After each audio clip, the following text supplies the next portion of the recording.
There is a place in the far northwest of Australia where the land looks like it was broken apart and never properly put back together.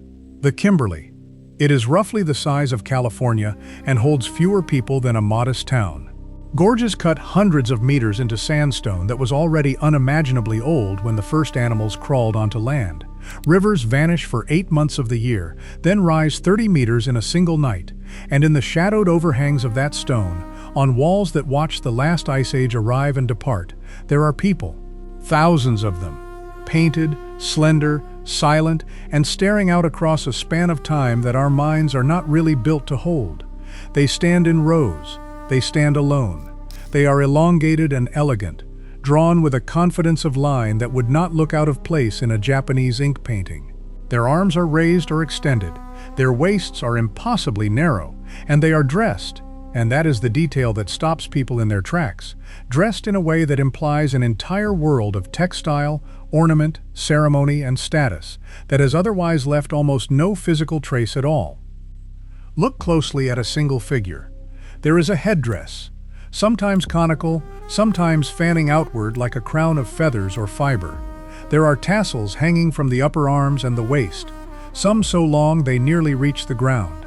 There are sashes and belts, armbands, what appear to be woven bags slung across the body. Some figures hold boomerangs, some hold what look like hafted stone axes, or spears, or bundles of wands.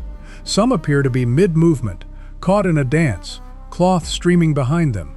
The brushwork is fine, in places barely a millimeter wide, which means someone made brushes, and someone knew how to hold them. The traditional owners of this country, the Ngarinyaan, Worora, and Wunambal peoples, call these figures Gwion. For a century in academic literature, they were called Bradshaws, after Joseph Bradshaw, a pastoralist who stumbled across them in 1891 while looking for grazing land, and wrote, with obvious astonishment, that the detail and finish reminded him of ancient Egypt. That name has largely been retired. Gwion is the older one, and the one that belongs here. Nobody knows how many there are. Surveys have documented tens of thousands of individual figures across an area of more than 100,000 square kilometers, and the honest assessment of every archaeologist who has worked there is that they have seen a fraction. The country is too vast, too rugged, and too difficult to reach. New galleries are still being found.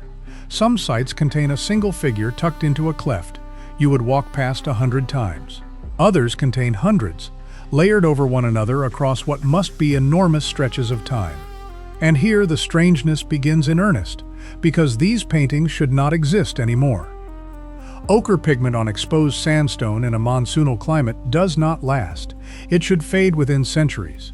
Yet the Gwion figures are still there, still crisp, still that deep mulberry red. In the early 2000s, a neuroscientist named Jack Pettigrew took samples and found something extraordinary. On many of the figures, the original paint is essentially gone. What remains is a living film, colonies of black fungi and red bacteria that have taken up residence in the exact outline of the painting, feeding on one another, replacing themselves generation after generation. The image is no longer pigment, it is an organism, a self-renewing biological copy of a mark someone made with their hand, holding its shape across geological time, which creates a problem, because you cannot radiocarbon date something that keeps replacing itself. For decades, the age of the Gwion figures was one of the great open arguments in Australian archaeology. The breakthrough came from an unlikely direction: mud wasps. Wasps build nests on the rock, sometimes on top of paintings, sometimes underneath later ones. Those nests contain charcoal and organic matter that can be dated. Nests overlying Gwion figures gave minimum ages, and the results have clustered around 12,000 years, with some earlier work suggesting considerably older. In the same region, a naturalistic painting of a kangaroo, from a style that comes before the Gwion figures, was dated to roughly 17,300 years ago, making it the oldest securely dated rock painting known in Australia. So set the scene. 12 to 17,000 years ago, the world is coming out of the last glacial maximum. Sea levels are far lower than today, and the Kimberley coast lies hundreds of kilometers further out, across a drowned plain that is now ocean floor. That plain is filling with water, roughly a meter per decade in places, which means that within a single human lifetime the horizon moves. Country is lost, groups are pushed inland. Whatever social arrangements existed have to be renegotiated, and fast. It is very tempting to read the paintings against that backdrop, because what the Gwion figures show, more than anything else, is society.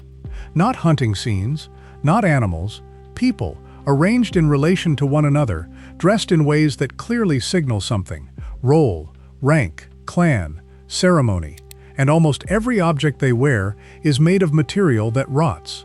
Fiber, feather, string, bark, hair, resin. Archaeology in the tropics recovers stone and bone. It does not recover a tasseled belt, which means these paintings may be our only window onto an entire technological and artistic tradition, weaving, cordage, ornament, that we would otherwise have no idea existed at all. There is one more thing that has to be addressed, because it has shadowed this art for 30 years. In the 1990s, a researcher proposed that the Gwion figures were so stylistically distinct from later Aboriginal art that they might have been made by some other, non-Aboriginal population. The idea traveled far beyond the evidence. It has not held up. There is no genetic, archaeological, or chronological support for a separate people in the Kimberley, and there is a great deal of evidence for continuous occupation stretching back beyond 50,000 years. Traditional owners have consistently said that these are the work of their ancestors, and that the changes in style are exactly what you would expect from a living culture across 10,000 years. Styles change, fashion changes, ceremony changes. That is what culture does. The Ngarinian account is that the paintings were made by the Gwion, a small bird that pecks the rock with its beak until it bleeds and paints the figures with its own blood, which is, if you sit with it, a rather precise description of what these images actually are: marks that live, that renew themselves, that bleed red out of the stone. And then, at some point, the Gwion figures stop.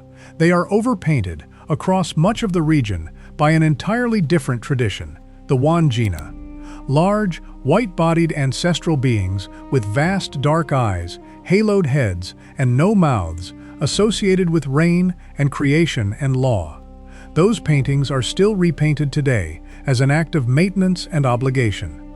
The transition from one to the other is one of the most significant shifts in the human artistic record, and we do not really know what drove it. That is the honest state of it. We know roughly when.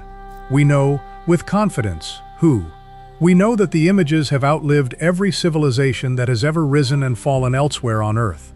What we do not know is what they meant, what ceremony those tassels belonged to, what the arrangement of the figures was saying, what a person walking into that gallery 12,000 years ago understood instantly and completely. They are still there, still red, still standing in rows in the dark, waiting for someone to walk in who can read them.